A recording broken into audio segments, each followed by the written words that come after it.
Hello, aloha, and good afternoon. My name is Juergen Steinmetz, joining you from the Breaking News Show in Honolulu. Together with eTurbo News, Hawaii News Online, we welcome, as always, Dr. Peter Tarlow in College Station, Texas. Beautiful day here in Hawaii again. It's quite hot outside, a lot of people at the beach. And so if you can bear it outside, but I'm better off in my 74-degree apartment here with air condition. How are things in Texas, Peter? Well, it's also very hot here. It's been cooler, but now the summer has really hit. And we would have a lot of people at the beach if we had a beach, but we don't have a beach, so we can't do that. But it probably hit just about 100 degrees, which is about 38 degrees Celsius. So that's pretty warm, to say the least. Luckily, it has not been too humid, so the heat is bearable. And certainly lots of people are doing what I'm doing, which is I get up at 5 in the morning and I walk for about 2 hours between 5:30 and 7:30. So I'm in the house before it gets really terribly too hot. It is interesting you said that you keep your temperature at 74 degrees. According to the principles of the Biden administration, you're not supposed to go below 78 degrees, as you know. That's considered to be an attack on global warming. So to all of our friends who are ecologists, please keep your temperature at least at 78 degrees. I do 78 degrees at night because I don't like to have it all that cold at night. No. But it's not what you like. It's part of global warming. You're not supposed to ever go below 78 degrees. Well, I love the 74. So let me see. I didn't say that, so just we cut that out, I guess. That's all right. I won't report you to. We have a mutual friend who's big on climate change, and I won't let him know that you are going below the required 78 degrees minimal. So that's like when him and I were talking about you in the background on a hot mic, right? So no. So anyway, but I promise I won't tell anybody that you have your temperature at 74 degrees. Just today. Oh yeah, I'm sure tomorrow you're going to make it up and keep your apartment at 80 degrees. So, but that's part of the whole issue of, this is a time when the world is going through all sorts of different things. And one of the issues that we're seeing is the spread of some new diseases, especially monkeypox, which no one quite understands. Before we started the show, we talked about if you have been vaccinated for smallpox, you probably are safe. But of course, most people today are not vaccinated against smallpox because smallpox is pretty much eradicated about 30 years ago, and they stopped giving the vaccine. So if you're under 40, you probably have not been vaccinated. Yeah, and I know I got my smallpox, I think, as a kid. And it was, when I lived in Germany, mandatory at the time, I believe. Yes, it was.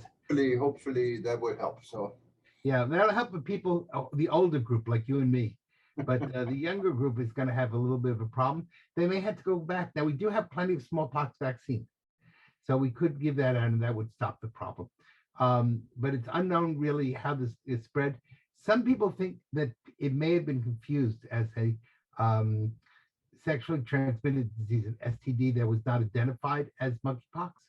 And so that's a possibility, but they're trying to figure out how this is spreading. Of course, the real issue is tourism. As it picks up, you're going to have diseases spread again because you're mixing populations from around the world. And we have to figure a way to keep people safe and healthy and yet allow tourism to also expand. And Peter, for clarification for myself also, monkeypox, is it a deadly disease or is it just something what goes away? No, it does not appear to be deadly, though it does leave scarring. It puts like warts on the skin, right? And then in those leaves scars. So, but nobody wants scarring on their face, or So, but it is handleable. We can, and the vaccine, should it become a real problem? Now the CDC today upped it, but should it become a problem, we could ramp up the smallpox and give everybody either. We don't know. We were told when we took our smallpox vaccine that it was good for life. And that's true. But in my case, I had it when I was 5 years old, which means that I had 71 years ago. Is it really good for life? But I hope you don't find out. Let's No, see. I don't want to find out either. But what I'm saying is we could easily produce the vaccine and start vaccinating people were that necessary. I'm not so worried about that particular disease. What I am worried about is how we allow tourists to go around the world, people travel, and yet not spread disease from one place to the other. And that's, I think, the serious part that we have to consider. Yeah, and there are some new places, I guess, where it's safe to travel. One of them is Afghanistan. We just did a story on the current government saying after they took over from the American-friendly government that everything is now quite safe. And that comes directly from the tourism minister. There's really not a tourism minister, it's the Minister of Culture and Information. And tourism is under his umbrella. And he knows America pretty good because he was a prisoner at Guantanamo Bay. So let's see how this all goes. Now, I'm not necessarily sure what he's saying is true. I've got other reports about that. It does appear the Taliban have somewhat good control over Kabul. But when you get into the countryside, that control goes all the way down. So, his job as a tourism minister is to promote tourism. And he's not going to say to you, don't come because it's unsafe. A few years ago, I was invited to speak in Afghanistan and by the Minister of Tourism, who told me how safe it was. And then I said, well, let's talk tomorrow about how we'll work this out. And the next day he got blown up. So that was the end of my... I kind of, Peter, obviously, I mean, it's a little bit ironic. I would definitely at this point not recommend to have your next vacation in Afghanistan because it's safe, unless like your son, who's a real adventurist, he might want to consider it. No, don't even give him the idea because he'll listen to this program. On the other hand, what is a tragedy is that we had these terrible shootings again in Philadelphia and Chattanooga, Tennessee. And in each case, I believe, though I have to check the numbers, of 17 people were wounded and 3 or 4 in each city died. And, that's a real problem, the violence, the wave of violence that has taken place. And we're coming up with really simple solutions to complicated problems. And that's very dangerous. So we have to really think through many of the problems that are taking place. One of the things they're finally admitting is that if a child is a problem child and sent to special ed, by law, by federal law in the United States, those records are sealed and even the courts cannot get into them. So you've identified a person who could be violent. They are afraid to give the diagnosis that they should, and then the police and no one else can find out about that diagnosis. And it's as if as 17, I'm violent. By 18, you can't know about it. And that's really dangerous. So I think there's a lot of stuff that has to be thought through very carefully. Yeah, and Peter, I mean, you know my stand.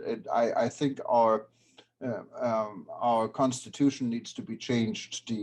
We're the only country in the world where anyone can buy a gun, and this is utterly behind the times. It's actually, there are a large number of laws about that. It's that they're not enforced.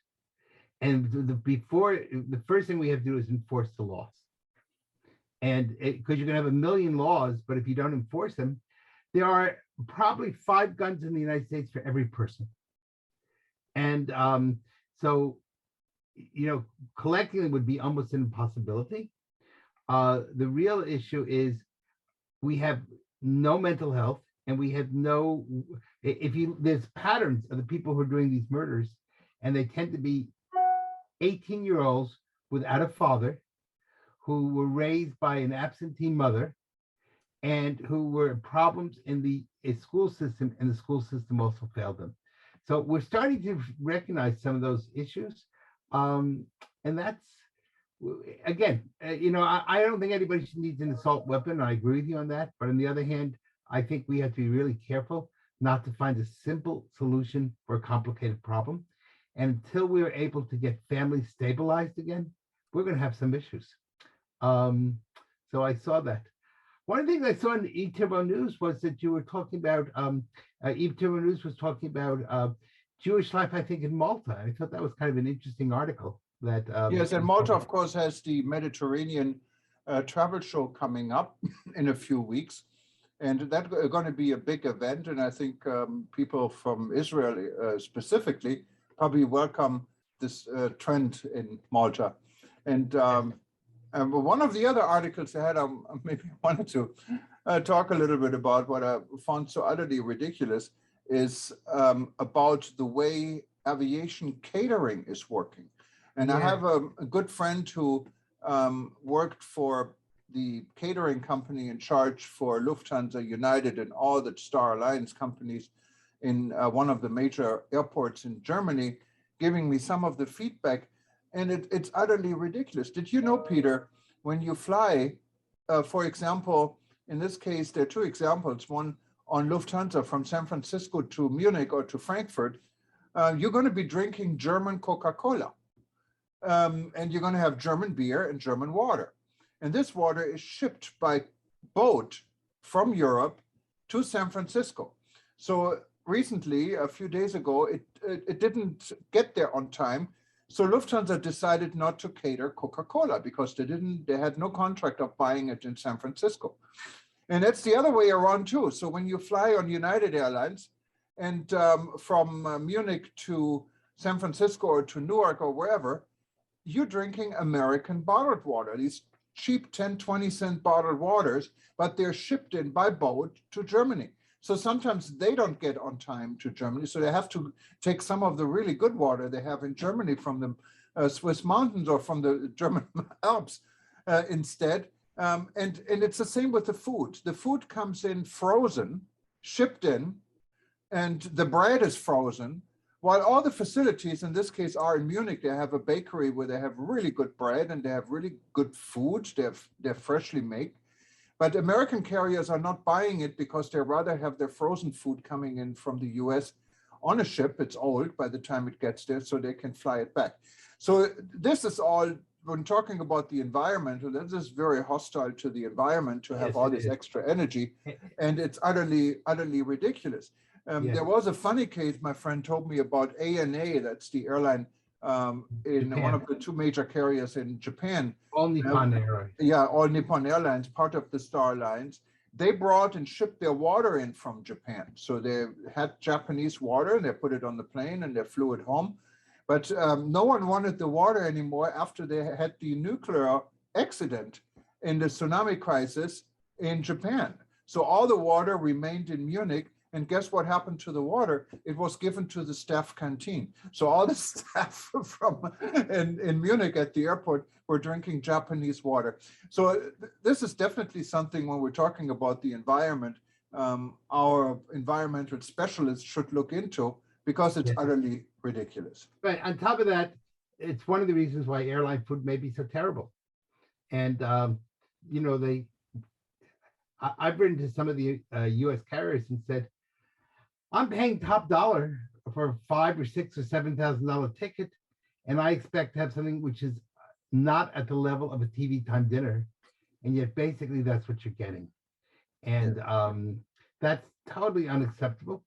And I think we're seeing more and more that major corporations need to have an overhaul and need to really think through.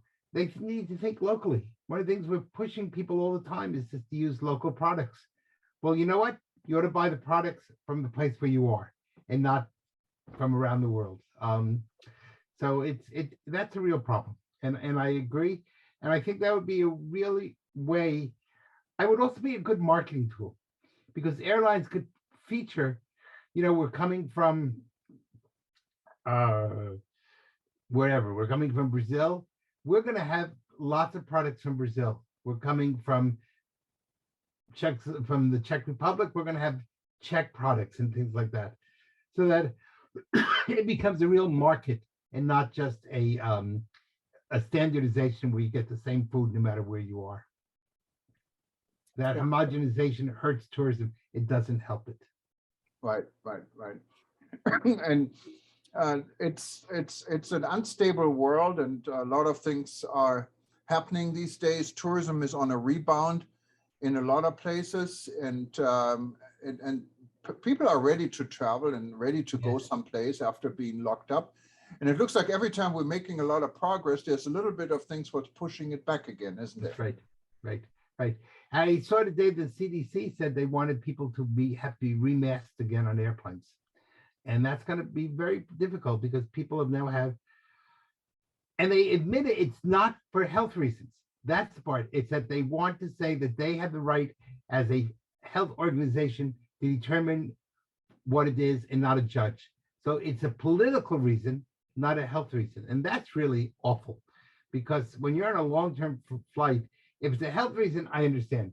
But if it's only, I want to show you that I'm more powerful than you and that it's my bureaucratic level, that's a little scary. And, as we have around the world, I think we're seeing all sorts of signs of fascism that are taking place.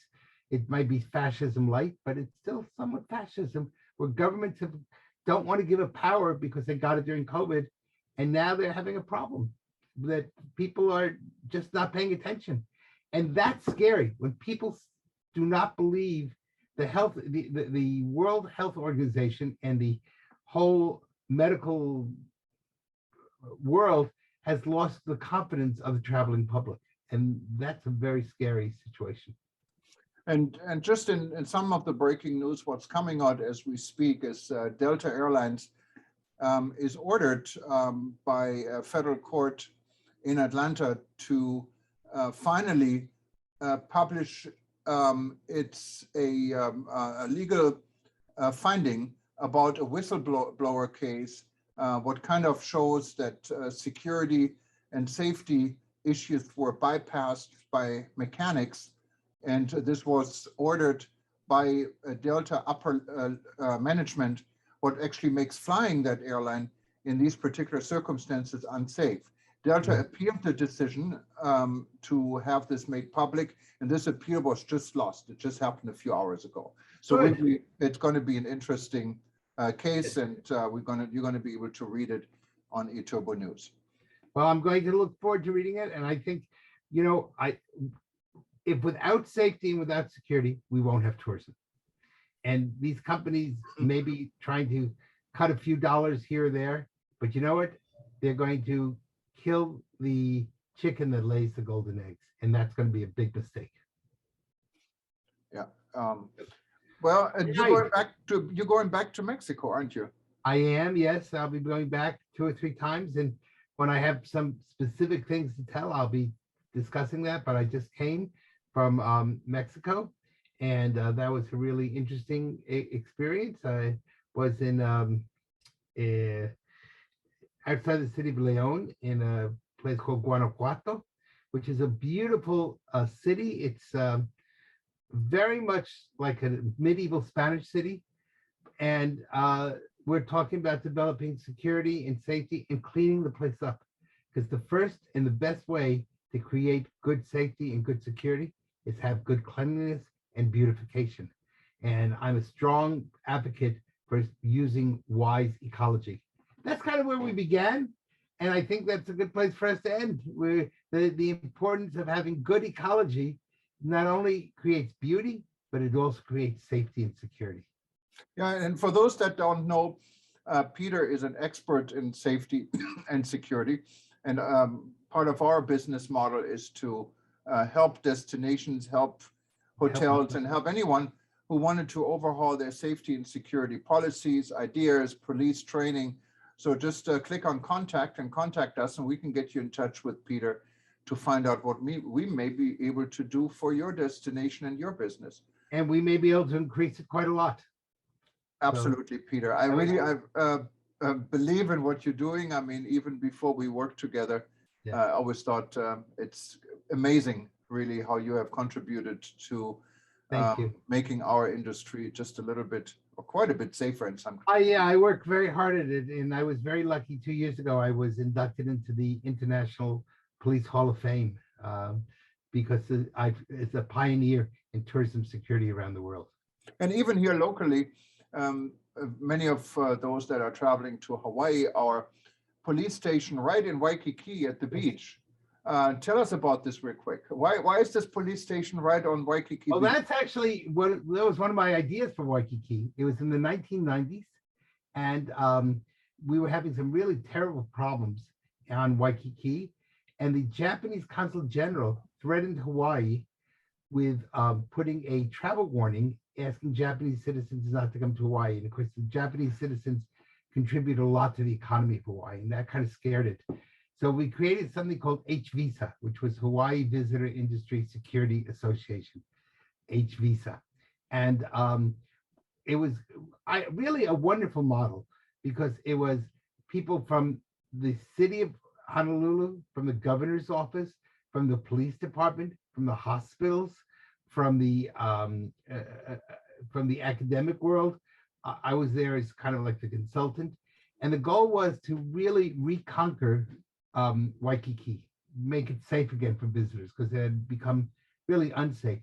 And one of the things we wanted was to have a police department right on Kalakala Avenue, the main street there, because of the fact we kind of dressed it up a little bit and it's got some canoes or rowboats or whatever around it. So it looks kind of surfboards. So it looks very Hawaiian. But the bottom line is the police are right there. We created also a group of retirees who became known as the Aloha Society, and they had walkie-talkies. So if anybody had a problem, they were out and they could inform the police right away. And I'm very proud of that whole project because today Waikiki is booming. People are not afraid to be on it, but it took a lot of work in order to get from the beginning of the 1990s to, of course, we're 30 years later now, but we see the results of our labor.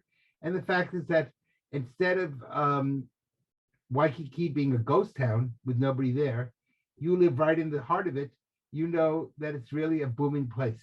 Yeah, it's definitely not a ghost town. I can attest to that. Yes, and that's but it was on the path to becoming a ghost town. And if we had not formed HVisa, I think you would see a very different Waikiki today. So this is really something that we should be doing around the world, taking places that are having problems and turning them from negative into positive. And that brings everybody up, brings the economy up, brings the tax system up. But you can only work if you're all working together. You can't have competition. You got to be all on the same team. No, thank you, Peter. And again, anyone interested in talking to Peter about this and your own project, just click on contact, very easy, on any of our websites and we get you in touch. Right. Anyone else who wanted to listen to this again, we're probably going to repeat it in the next hour or two, a few times, like over the next 24 hours. And after this, you can go to breakingnewsshow.com or anytime to breakingnewsshow.com and you can find all our new breaking news shows. And if you want to go back even further or look at all our content, just click on our YouTube link. It's also on every website we have. Thank you very much, Peter. And thank you. You have a wonderful afternoon. And it's evening here. It's afternoon in Hawaii. Enjoy. Maybe go to the beach. You have I wish if I were in Hawaii, I'd go to the beach. Absolutely. Nothing else to do. No, I'm just kidding. Bye-bye. Okay. Thank you, Peter. Bye-bye.